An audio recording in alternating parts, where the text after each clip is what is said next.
Welcome back to Untold Spooky Stories, the place where the internet's darkest secrets come to light. Tonight, you're about to dive into another chilling tale, one that was never meant to be heard. So turn off the lights, put on your headphones, and prepare yourself. Because once you start listening, there's no turning back.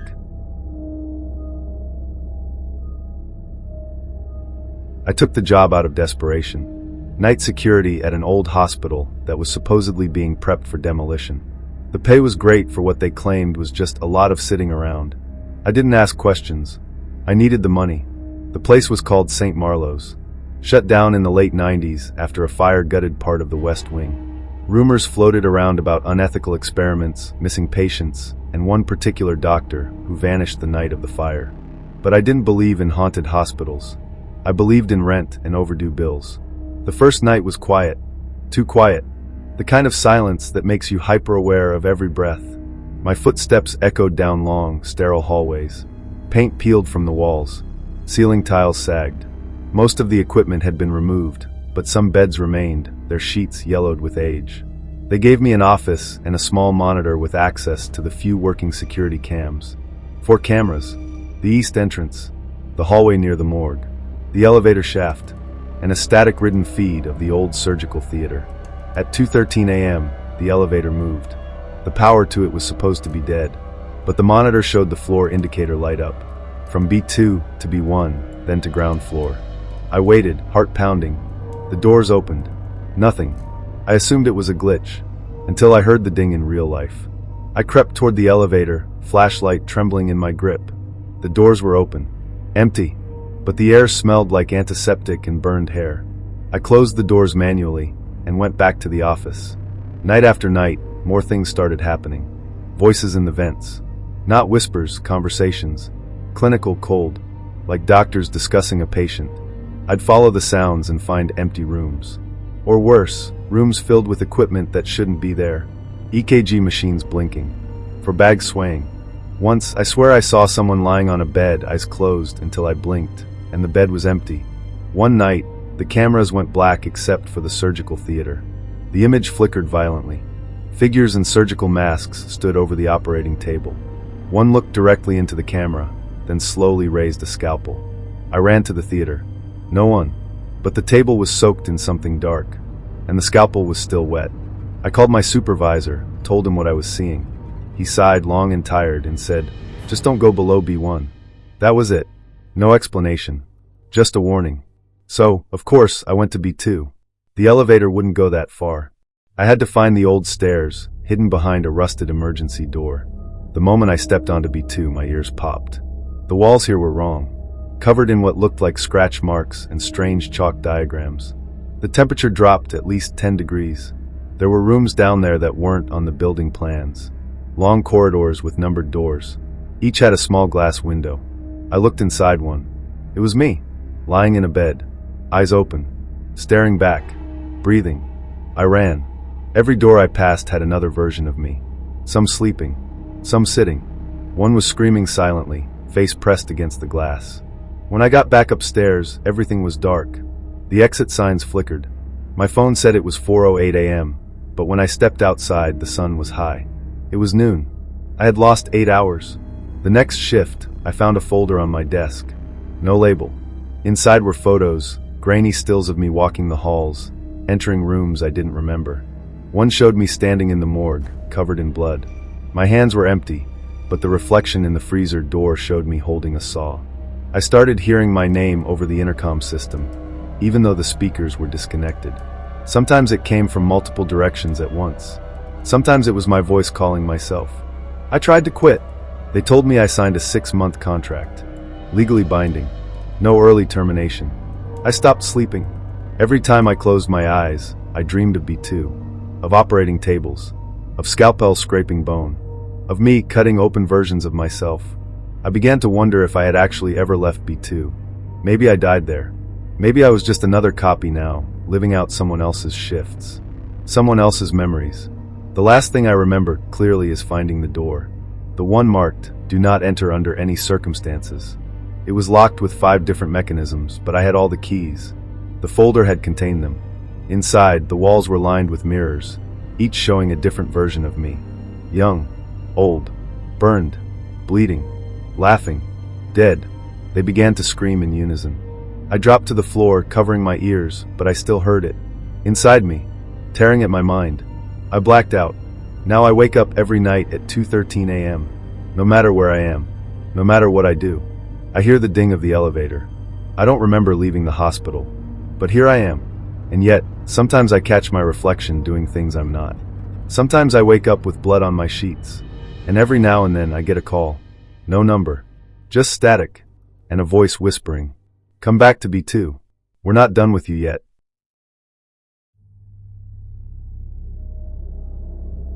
I've always been a skeptic. Ghosts, spirits, curses. It all sounded like fantasy for the overly imaginative. Until I moved into that house. It was too good of a deal to pass up. Low rent, a quiet neighborhood, and a landlord who seemed just a little too eager to sign the lease.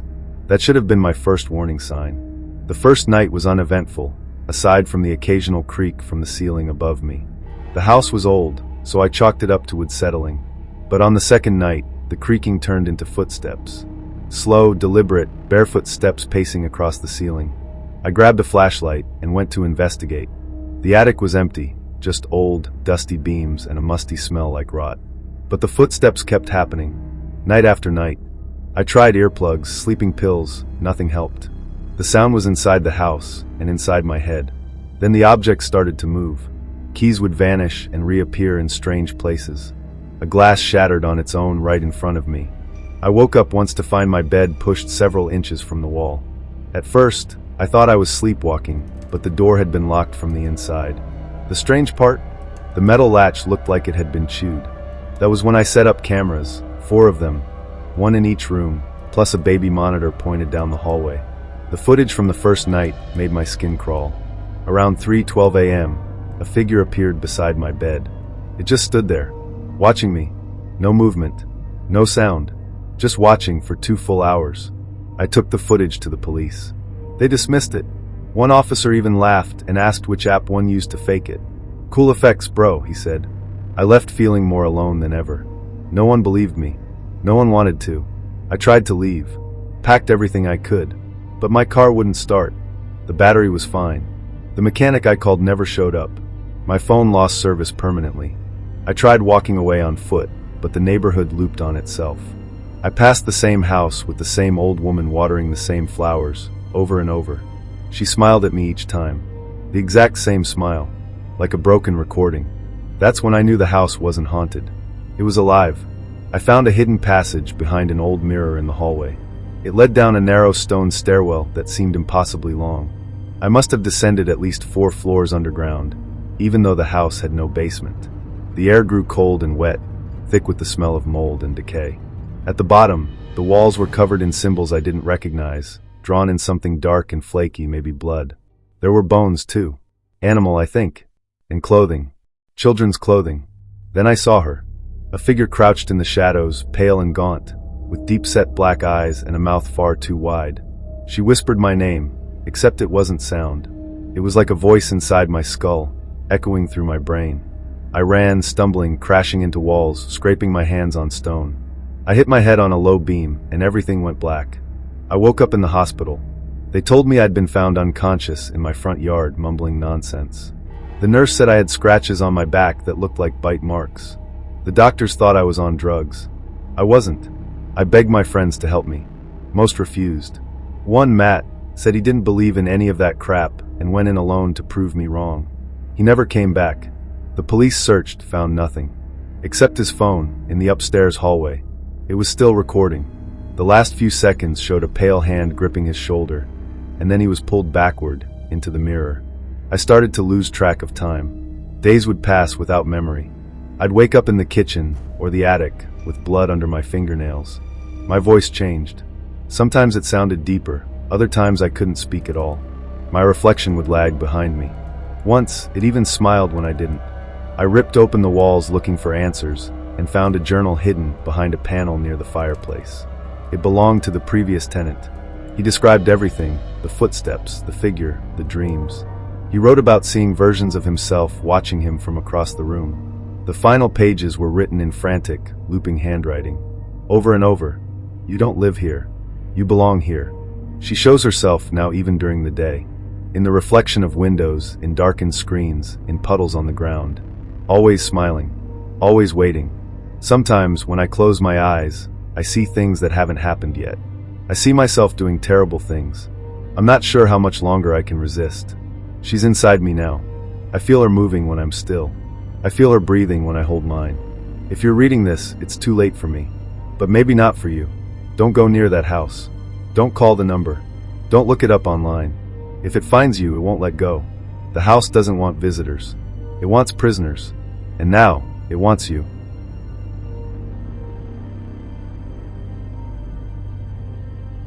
I found the app by accident.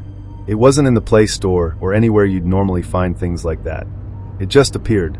One moment I was scrolling through my phone. The next, there it was. A single black icon with no name. Just a white eye staring back at me. I should have deleted it. I didn't. Curiosity won. When I tapped it, the screen went black. Then words appeared in red text.